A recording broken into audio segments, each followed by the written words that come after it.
துணைத் தலைவர்களே, செயலாளர்களே, பொதுச் செயலாளர் மௌலிதேவன் அவர்களே, மாவட்ட தலைவர்களே, மண்டல் தலைவர்களே, அணியினுடைய தலைவர்களே, பிரிவினுடைய தலைவர்களே, பாரதிய ஜனதா கட்சியுடைய பல்வேறு பொறுப்புகளிலே பொறுப்பாற்றிக் கொண்டிருக்கின்ற பொறுப்பாளர்களே, பாரதிய ஜனதா கட்சியுடைய முன்னோடி தலைவர்களே, சகோதரர்களே, சகோதரிகளே, உங்கள் இளைஞர்களே, உங்கள் அனைவருக்கும் என்னுடைய முதற்கண் வணக்கத்தை நான் தெரிவித்துக் கொள்வதிலே நான் பெரும் மகிழ்ச்சி அடைகின்றேன். இன்றைக்கு பாரதிய ஜனதா கட்சி மரியாதைக்குரிய தலைவர் நரேந்திர மோடி அவர்களும், மரியாதைக்குரிய பாரதிய ஜனதா கட்சியுடைய தலைவர் ஜே.பி. நட்டா அவர்களும், அன்பிற்குரிய தலைவர் திரு சந்தோஷ்ஜி அவர்களும், மரியாதைக்குரிய தலைவர் உள்துறை அமைச்சர் அமித்ஷாஜி அவர்களும் உங்கள் முன்னால் இன்றைக்கு பாராளுமன்ற வேட்பாளராக உங்கள் முன்னால் என்னை நிறுத்தியிருக்கின்றார்கள். அவர்களுக்கு இந்த நேரத்தில் என்னுடைய மனமார்ந்த நன்றியை நான் தெரிவித்துக் கொள்ள கடமைப்பட்டிருக்கின்றேன். ஏன் இந்த நன்றி அப்படின்னு சொன்னா, எந்த நம்பிக்கையோடு என் மீது நம்பிக்கை வைத்து பாராளுமன்ற தேர்தலிலே உங்களிடத்திலே என்னை நிறுத்திருக்கிறார் என்று சொன்னால் அதற்கு நான் நன்றி சொல்ல கடமைப்பட்டிருக்கின்றேன். அதனால்தான் அந்த நன்றி சொன்னேன். ஏன் சொன்னா உங்களுக்கு எல்லாம் தெரியும், நான் ஏற்கனவே இந்த அரசுல தேசிய ஜனநாயக கூட்டணி அரசாங்கத்தில் மரியாதைக்குரிய என்ஆர்ஐயா தலைமையில் நடைபெற்றுக் கொண்டிருக்கின்ற இந்த அரசாங்கத்தில் உள்துறை அமைச்சராக இருப்பது உங்களுக்கு எல்லாம் நன்றாக தெரியும். அப்படி அமைச்சராக இருந்தாலும் கூட இன்றைக்கு பாராளுமன்றத்திற்கு வேட்பாளராக அறிவிக்க வேண்டும் என்று ஆலோசனை எழுந்த நேரத்தில் எல்லாம் மிக தீர ஆலோசித்து என் மீது நம்பிக்கை வைத்து, புதுவை மாநில மக்கள் மீது நம்பிக்கை வைத்து, என்ஆர் காங்கிரஸ் தலைவர் மீது நம்பிக்கை வைத்து, இவை எல்லாவற்றுக்கும் மேலாக உங்கள் மீது நம்பிக்கை வைத்து இந்த வேட்பாளராக என்னை அவர்கள் அறிவித்திருக்கின்றார்கள். அதற்கு நான் என்றென்றைக்கும் நான் நன்றி கடன்பட்டவராக நான் இருப்பேன் என்ற உத்தரவாதத்தை இந்த நேரத்திலே நான் சொல்லிக்கொள்ள விரும்புகின்றேன். இன்றைக்கு மரியாதைக்குரிய சந்தோஷ் அவர்கள் நாம் நம்முடைய தேர்தல் பணியை எவ்வாறு களப்பணியை ஆற்ற வேண்டும் என்பதை உங்களிடத்தில் மிக தெளிவாக எடுத்து சொன்னார்கள். என்னென்ன தேதியில் என்னென்ன பண்ணணும், எப்படி பண்ணணும், அது எப்படிப்பட்டதா இருக்கணும் அப்படின்றதெல்லாம் உங்களிடத்தில் தெளிவாக எடுத்து சொன்னாங்க. அதையே நான் மீண்டும் உங்களுக்கு நான் சொல்ல தேவையில்லை என்று நான் நினைக்கின்றேன். ஏனென்றால் பல நேரங்களிலே நீங்கள் எல்லாம் இன்றைக்கு தேர்தலிலே பணி செய்து, கட்சி பணி செய்து அனுபவப்பட்டவர்கள் நீங்கள் இங்கே இருக்கின்றீர்கள்.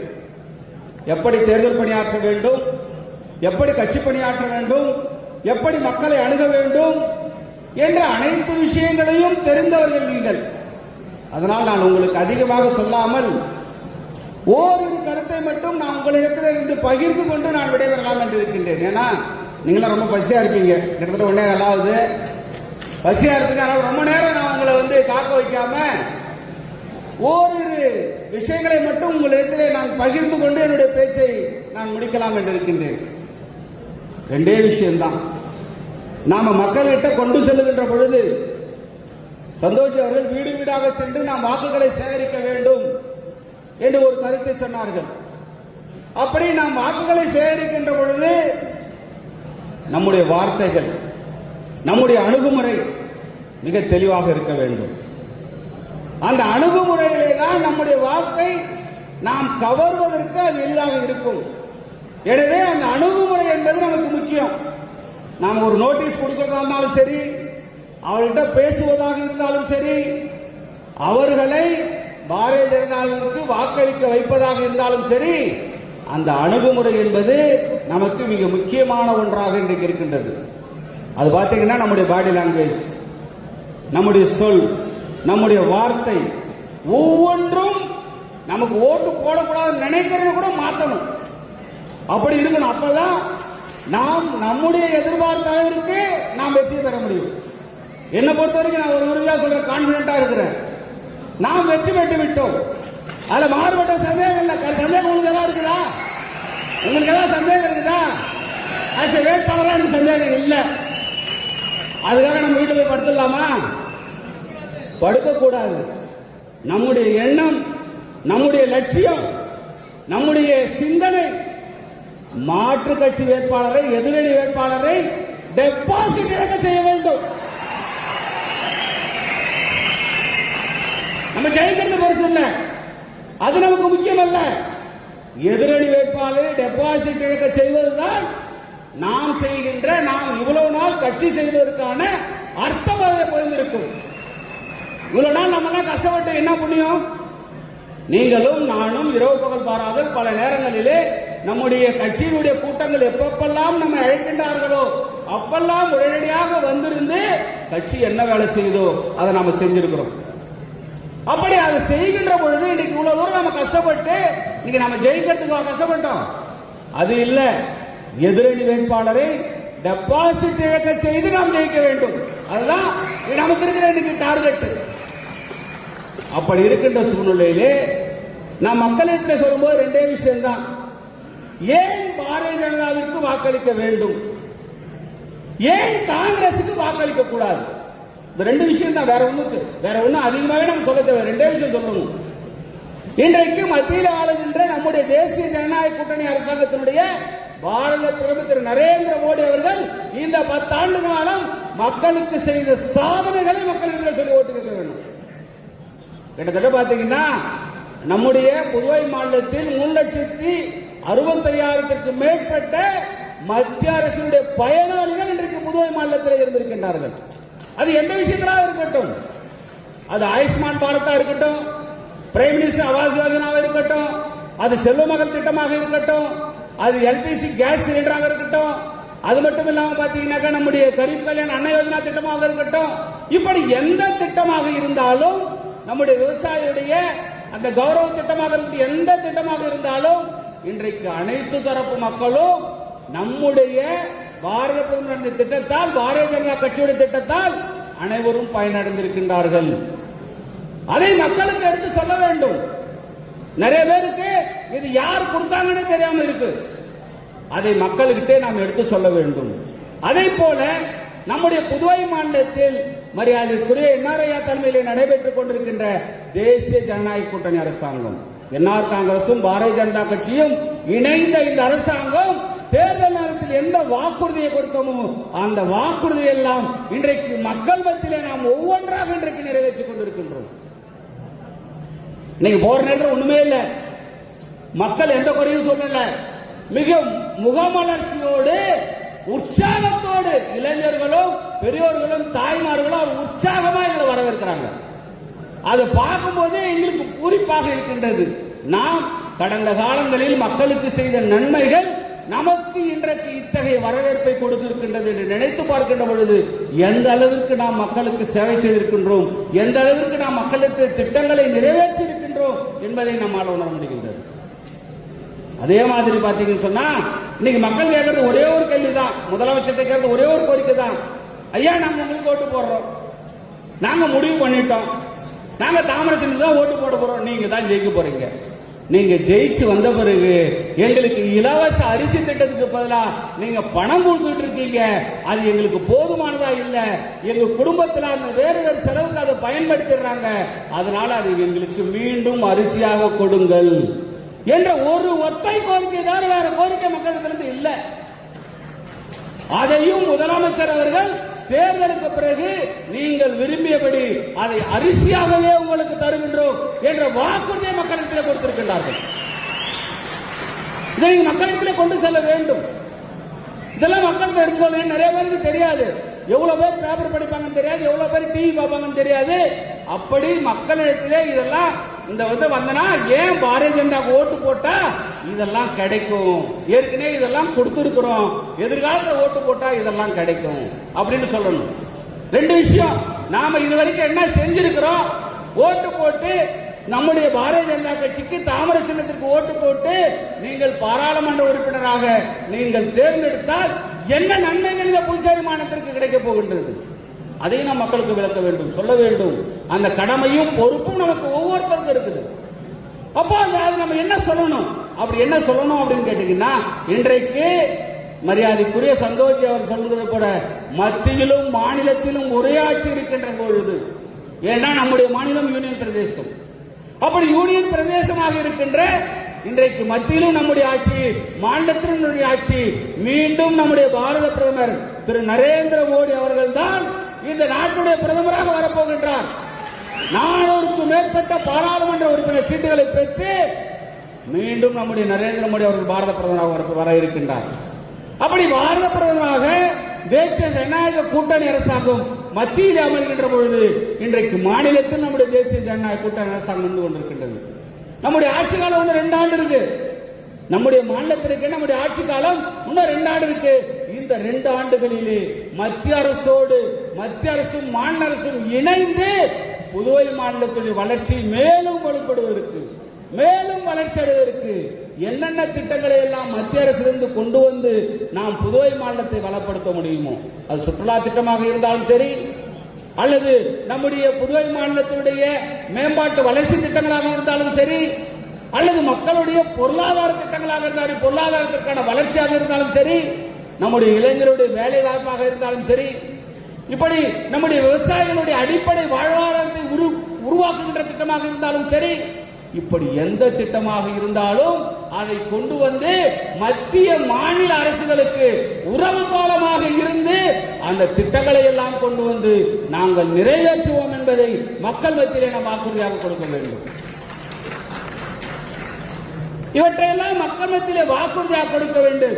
இந்த காரணத்திற்காகத்தான் நீங்கள் தாமரை சின்னத்திற்கு வாக்களிக்க வேண்டும் என்று நாம் மக்களிடத்தில் எடுத்து சொல்ல வேண்டும். சரி, நம்ம சொல்லிட்டோம் தாமரைக்கு வாக்களிக்கணும், ஏன் வாக்களிக்கணும் சொல்லிட்டோம். ஏன் காங்கிரஸ் கட்சிக்கு வாக்களிக்க கூடாது? ஏன் வைத்திலிங்கத்திற்கு வாக்களிக்க கூடாது? எல்லாரும் சேர்ந்து புதுவை மாநில மக்கள், நான் உட்பட, அன்றைக்கு அவர்கள் தேர்தல் பணியாற்றும் 5 ஆண்டுகளுக்கு முன்பு நானும் இந்த மேடையில் இருக்க முக்காசி பேர் ஜானகுமார் நல்லா இருக்காரு, நாங்கெல்லாம் அவருக்காக என்ன விபி ராமன் என்ன இருக்காரு போன வேண்டியது, நாங்கெல்லாம் அவருக்காக தேர்தல் பணியாற்றினோம். தேர்தல் பணியாற்றினா அவர் அவ்வளோ வாக்கு வித்தியாசத்தில் வெற்றி பெற்றார். அப்போது வந்து லட்சுமி நாராயணன் இருந்தாரு, அப்ப தீபாஞ்சான் வந்து அவர் சட்டமன்ற உறுப்பினராக இருந்தாரு, ஏகேடி ஆறுமுக கூட இருந்தாரு, KSP ரமேஷ் அவர் கூட இருந்தாரு, லட்சுமி நாராயணன் இருந்தாரு, மல்லாடி கிருஷ்ணராவ் இருந்தாரு, நான் இருந்தேன். நாங்கள் எல்லாம் சேர்ந்து அவருக்கு தேர்தல் பணியாற்றின பிறகுதான் அவர் 2 லட்சம் வாக்கு வித்தியாசத்தில் ஜெயிச்சார். அவர் ஒன்றும் தனிப்பட்ட முறையில் வாக்கு வித்தியாசத்தில் ஜெயிச்சல, நீங்க தெளிவா புரிஞ்சுக்கணும். அது அவருக்கான தனிப்பட்ட வாக்கு அல்ல, நாங்கள் எல்லாம் சேர்ந்து உழைத்த வாக்கு. இன்னைக்கு நாங்கள் எல்லாம் எந்த பக்கம் இருக்கிறோம் நீங்க நினைச்சு பார்க்க வேண்டும், மக்களிடம் எடுத்து சொல்ல வேண்டும். ஏன்னா ஒரு பொய்யான மாயை மக்களிடத்திலே சென்று கொடுத்துட்டு இருக்கிறாங்க காங்கிரஸ் கட்சி. நாங்க ஏற்கனவே எங்களுக்கு 2 லட்சம் ஓட்டு இருக்குது, நாங்க 2 லட்சம் ஓட்டுல ஆரம்பிப்போம். இதெல்லாம் ஒரு பொய்யான வாக்குறுதிகள், பொய்யான ஒரு மாயை உருவாட்டிருக்காங்க. அது கிடையாது, அது 100% கிடையாது. இன்றைக்கு மக்கள் தெளிவாக இருக்கின்றார்கள். யாருக்கு வாக்கு போட்டா, யாருக்கு ஓட்டு போட்டா புதுவை மாநிலம் முன்னேறும் என்பதிலே மக்கள் தெளிவாக இருக்கின்றார்கள். இருந்தாலும் தெளிவடையாத மக்களுக்கு தெளிவடை வைக்க வேண்டியது ஒரு சிலர் இன்னும் தெளிவில்லாமல் இருக்கிறாங்க. அவர்களையும் தெளிவடை வைக்கின்ற பொழுதுதான் நம்முடைய மரியாதைக்குரிய சந்தோஷி அவர்கள் சொன்னது போல அனைத்து வாக்குகளும் தாமரை சின்னத்திற்கு வரும். அந்த அனைத்து வாக்குகளும் தாமரை சின்னத்துக்கு வருவதற்கு இதெல்லாம் எடுத்து சொல்ல வேண்டும். அப்படி வாக்களித்து தேர்ந்தெடுக்கப்பட்ட பாராளுமன்ற உறுப்பினர் 5 ஆண்டு காலம் இருந்தார். சரி, இந்த 5 ஆண்டு காலத்துல அவரு புதுவை மாநிலத்திற்கு எந்த வளர்ச்சி திட்டத்தை கொண்டு வந்தார்? நீங்க மக்கள் எதிரே கேளுங்க, ஏதாவது கொண்டு வந்தாரா சொல்லுங்க பாப்போம். உங்களுக்கு ஏதாவது ஞாபகம் இருக்கா சொல்லுங்க பாப்போம். எதுவுமே கிடையாது. கேட்டா என்ன சொல்றாரு, நான் பாராளுமன்றத்தில் 60 கேள்வி கேட்டேன். 60 கேள்வி கேட்கறதுக்கு அவனை தேர்ந்தெடுத்து அனுப்புறோம். அது அல்ல. இன்றைக்கு புதுவை மாநிலத்துக்கு வளர்ச்சிக்கு என்ன நிதியை கொண்டு வந்த, என்ன திட்டத்தை கொண்டு வந்தீங்க இந்த 5 ஆண்டு காலத்தில் உங்களால சொல்ல முடியுமா? எதுவுமே இல்ல. அப்படி இல்லாதவருக்கு மீண்டும் நாம் வாக்களிக்க வேண்டுமா? எந்த ஒரு பிரயோஜனம் இல்லாம, எந்த ஒரு பயனும் இல்லாம புதுவை மாநிலத்துக்கு வளர்ச்சி திட்டத்தை கொண்டு வராத ஒரு வேட்பாளரை மீண்டும் நாம் பாராளுமன்ற உறுப்பினராக ஆக்க வேண்டுமா? பாராளுமன்றத்தில் போய் தயிர் சாதம் சாப்பிட்டு வர்றவரை நாம் பாராளுமன்ற உறுப்பினர் அனுப்புவோமா? மீண்டும் அனுப்பக்கூடாது. இதை நீங்க மக்களிடத்துல எல்லாம் எடுத்து சொல்லணும். அவரே என்ன சொல்றாரு, முத அவருடைய கூட்டணி கட்சி மீட்டிங்ல போட்டு என்ன சொல்றாரு, எடுத்த உடனே எனக்கு இந்த பாராளுமன்றம் போகவே பிடிக்கல, எனக்கு ஒரே எரிச்சலா இருக்கு, ஏன் இந்த பாராளுமன்றம் போறோம்னு சலிப்பா இருக்குதுன்னு சொல்றாரு. அப்படி சலிப்பா இருக்கு நம்ம ஓட்டு போடணுமா? பாராளுமன்றம் போக விருப்பம் இல்லாத ஒருத்தரை நம்ம தேர்ந்தெடுத்து அனுப்பணுமா? அப்படி விருப்பம் இல்லாத ஒருத்தரை நாம் பாராளுமன்றத்துக்கு தேர்ந்தெடுத்து அனுப்பினா புதுவை மாநிலத்திற்கு 5 ஆண்டுகளுக்கு புதுவை மாநிலத்தினுடைய எதிர்காலம் என்ன ஆகுவது என்பதை நாம் சிந்தித்து பார்க்க வேண்டும். நம்முடைய பிள்ளைகளுடைய எதிர்காலம் என்ன ஆகுது? 5 ஆண்டு காலம் நாம் எதிர்கட்சிக்கு வாக்களித்தால் அது 5 ஆண்டு காலம் புதுவை மாநிலத்தை கிட்டத்தட்ட 15 ஆண்டு காலம் பின்னோக்கி செல்வதற்கு அது ஏதுவாகிவிடும். மக்கள்கிட்ட எடுத்து சொல்லணும் இதெல்லாம். அப்ப அப்படிப்பட்ட ஒரு வேட்பாளரை நாம் தேர்ந்தெடுக்க வேண்டுமா என்பதை மக்களுக்கு நாம் சிந்தித்து பார்ப்பதற்கு அவர்களுக்கு எடுத்து சொல்ல வேண்டும். எல்லாருக்கும் எல்லா அரசியலும் தெரியாது, எல்லாருக்கும் அரசியல் தெரிஞ்சுக்குமா தெரியாது, நிறைய படிச்சது கூட அரசியல் தெரியறது இல்லை. அப்போ இதையெல்லாம் நாம் அவர்களுக்கு எடுத்து சொல்லுகின்ற பொழுது, அவர்கள் அதை சிந்திக்கின்ற பொழுது, அவர்களுடைய வாக்கு நம்முடைய தாமரை சின்னத்திற்கு வருவதற்கு எந்தவித மாறுபட்ட கருத்தும் இருக்காது. அப்படிப்பட்ட நிலையிலே தான் அப்படி நீங்கள் எதிர்கட்சிக்கு நாம் வாக்களித்த தப்பித்தவறு யாராவது வாக்களித்தால் அந்த வாக்கு செல்லாத வாக்கு, அதனால பிரயோஜனம் இல்லை. அந்த ஓட்டு போட்டு ஒவ்வொரு ஓட்டும் எந்த விலை மதிக்க முடியாத நம்முடைய நாட்டினுடைய தலையெழுத்தை, எதிர்கால நம்முடைய சந்ததியினுடைய எதிர்காலத்தை நிர்ணயிக்கின்ற வாக்கு. இன்னைக்கு ஒரு தகுதி வாய்ந்த தலைவரை நாம் தேர்ந்தெடுக்கின்ற பொழுது, இன்றைக்கு நம்முடைய பாரத பிரதமர் இன்றைக்கு உலகளாவிய தலைவராக இன்றைக்கு வலம் வந்து கொண்டிருக்கின்றார். என்னைக்காவது நடந்து கொண்டா இந்தியாவில்? நாம எல்லாத்துக்கும் வெளிநாட்டில் கையேந்திய நிலைமை தான். ஆனா இன்னைக்கு வெளிநாட்டுடைய தலைவர்கள் நம்முடைய தலைவரை ஆலோசனை கேட்கக்கூடிய அளவிற்கு நாம் உயர்ந்திருக்கிறோம் என்று சொன்னால் அது பாரத பிரதமர் திரு நரேந்திர மோடி அவர்கள் என்பதை நாம் சுட்டிக்காட்ட வேண்டும். ஒரே ஒரு உதாரணம் என்று சொல்லலாம். உலகம் பூரா கொரோனா என்ற தொற்று வந்து இன்றைக்கு உலகத்தில் இருக்கிற அத்தனை மக்களும் இன்றைக்கு செத்து மடிந்தார்கள். இன்னைக்கு நாம எல்லாம் எப்போ ஒவ்வொரு நோய் வந்தாலும் நாம என்னைக்கு வெளிநாட்டுக்கார அமெரிக்காக்கார ஊசி கண்டுபிடிப்பான், எப்ப நம்ம நாட்டுக்கு வரும், எப்ப அந்த தடுப்பூசி நம்ம போட்டுக்க முடியும் அப்படின்னு ஏங்கின காலத்துல எல்லாம் மாற்றி நாங்கள் இந்தியாவிலே எங்களாலும் அந்த நோய் எதிர்ப்பு மருந்தை தயாரிக்க முடியும் என்று உலகத்திற்கு காட்டிய உன்னத தலைவர் திரு நரேந்திர மோடி அவர்கள். இந்த ஒரு விஷயத்துக்காகவே நம்ம உயிரோட பாதுகாப்பா வைத்திருக்கின்ற ஒரு காரணத்துக்காகவே நாம் மீண்டும் பாரத பிரதமர் திரு நரேந்திர மோடி அவர்கள் இன்றைக்கு நாட்டுடைய பிரதமராக வர வேண்டும். என்ன காசு கொடுத்தோமா, பணம் கொடுத்தோமா?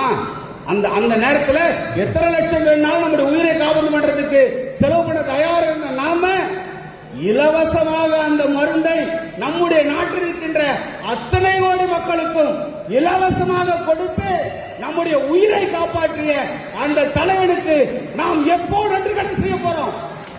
எப்போ நன்றி கடன் செய்ய போறோம்? நம்முடைய உயிரை காப்பாற்றிய தலைவனுக்கு நன்றி கடன் செய்ய வேண்டாமா? அது நம்முடைய கடமை இல்லையா? இதை நாம் மக்களிடத்தில் எடுத்து சொல்ல வேண்டும். அந்த ஒரு காரணத்துக்காகவே மீண்டும் பாரத பிரதமர் நரேந்திர மோடி அவர்கள் இந்த நாட்டுடைய பிரதமராக வர வேண்டும். அப்படி அவர்கள் நாட்டுடைய பிரதமராக வர வேண்டும் என்று சொன்னால் புதுவை பாராளுமன்றத்திலிருந்து நம்முடைய தாமரை சின்னம் வெற்றி பெற்று நம்முடைய பாராளுமன்ற உறுப்பினராக, உங்களுடைய பாராளுமன்ற உறுப்பினராக உங்களுடைய எண்ணங்களை, உங்களுடைய லட்சியங்களை, உங்களுடைய எதிர்பார்ப்புகளை பாராளுமன்றத்திலே ஒலிக்க வேண்டும். அது புதுவை மாநிலத்திலே நடக்க வேண்டும் என்று சொன்னால் நீங்கள் அனைவரும் தாமரை சின்னத்திற்கு வாக்களிக்க வேண்டும் என்று மக்களை கேட்டுக்கொள்ள வேண்டும். 3ஆம் நம்பர் பட்டன் அண்ணா சொல்றாரு, ஜான 3ஆம் நம்பர் பட்டன். இதை மக்களுக்கு தெளிவாக எடுத்து சொல்லணும். அப்படி தாமரை சின்னத்திலே வாக்களித்து வெற்றி பெறுகின்ற பொழுது இந்த புதுவை மாநிலத்திலே வளர்ச்சி உறுதி செய்யப்படும். அதுல மாறுபட்ட கருத்து இல்லை. ஏன் கேட்டீங்கன்னா பல நேரங்களிலே பல இடங்களிலே இருந்து சமூக சேவராக இருந்து அரசியலிலே நிர்வாகத்திலே இருந்து அத்தனை நமக்கு நம்முடைய அந்த அனுபவம் நம்மிடத்தில் இருக்கின்றது. அந்த அனுபவத்தின் மூலமாக மத்தியிலிருந்து என்னென்ன திட்டங்களை நாம் கொண்டு வந்து செய்ய முடியுமோ அவற்றை எல்லாம் கொண்டு வந்து செய்வதற்கு நாங்கள் தயாராக இருக்கின்றோம். நான் தயாராக இருக்கின்றேன். எனவே இவற்றை எல்லாம் நீங்கள் மக்களிடத்தில் எடுத்து சொல்லி நாம் நம்முடைய பாரத பிரதமரை, பாண்டியிலிருந்து ஒரு பாராளுமன்ற உறுப்பினர் நம்முடைய பாரத பிரதமரை தேர்ந்தெடுக்கின்ற அந்த பெருமையும் தகுதியும் நீங்கள் உருவாக்கி கொடுக்க வேண்டும். அப்படிப்பட்ட பாராளுமன்ற உறுப்பினரை, பாரத பிரதமரை நாம் தேர்ந்தெடுக்கின்ற பொழுது அதற்கு நமக்கு பெருமை இல்லையா? அந்த ஓட்டு நம்ம போய் உங்களுடைய பிரதிநிதியாக போய் ஒரு பாராளுமன்ற உறுப்பினராக போய் நம்முடைய நாட்டுடைய பிரதமரை தேர்ந்தெடுக்கின்ற பொழுது அதற்குரிய பெருமையும் மகத்துவமும் புதுவை மாநிலத்திற்கு கிடைக்கும். எனவே நீங்கள் அனைவரும் ஒருங்கிணைந்து, இனிமேதான் நம்ம பீக்கா வேலை செய்ய வேண்டிய வேலை. இந்த ஒரு வாரம் தான் பீக்கா வேலை செய்யணும். தேர்தல் பணி என்பது கடைசி நேரத்தில் நாம தான் ஓட்டு கேட்டுட்டோம், நாம தான் எல்லாத்தையும் பார்த்துட்டோம், எல்லாம் முடிஞ்சு போச்சு, மக்கள் ஓட்டு போடுறான்ட்டாங்க. நம்ம போய் வீட்டுல படுத்தலாமா? கூடாது. அந்த ஓட்டு போட்டு பொட்டிய சீல் வச்சு வண்டியில ஏற்றி அனுப்புற வரைக்கும் நாம் கண்ணும் கருத்துமாக நம்முடைய வேலைகளை மிக சுறுசுறுப்பாக வேகமாக நம்முடைய பணியை செய்ய வேண்டும். நம்ம அலட்சியமா எதிர்த்து கூட எந்த நேரத்திலும் எதிரி அலட்சியமா இருந்துடக்கூடாது.